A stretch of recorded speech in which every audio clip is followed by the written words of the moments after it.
नमस्कार दोस्तों, आप लोग कैसे हैं। उम्मीद करते हो कि आप लोग अच्छे होंगे। और आप लोगों के बीच में एक विवाह गीत गाने जा रही हूँ। जैसा लगे इसे कमेंट में ज़रूर बताना और सब्सक्राइब करना, लाइक करना और ढेर सारा प्यार देना। थैंक यू दोस्तों। मंदिरा मंदिरा सुनी लाए बाबा, मंदिरा हवे मायादान।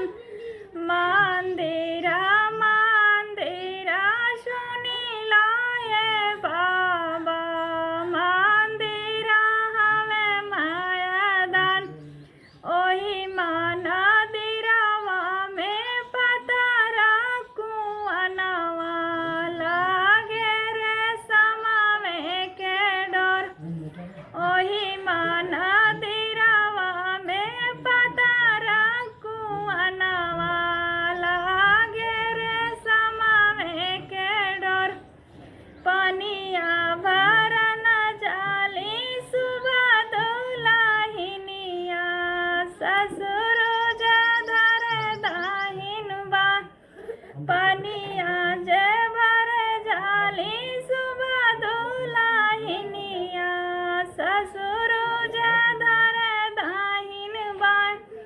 छड़ो छड़ो ससुर हमरी दाहिन बहिया, बहिन कन्या कुंवर। छड़ो छड़ो ससुर हमरी दाहिन बहिया, बहिन कन्या कुंवर। जब हमरे पापा जी दिहा कन्या दनवा, तब होई बाबा हुअर तुहार। जब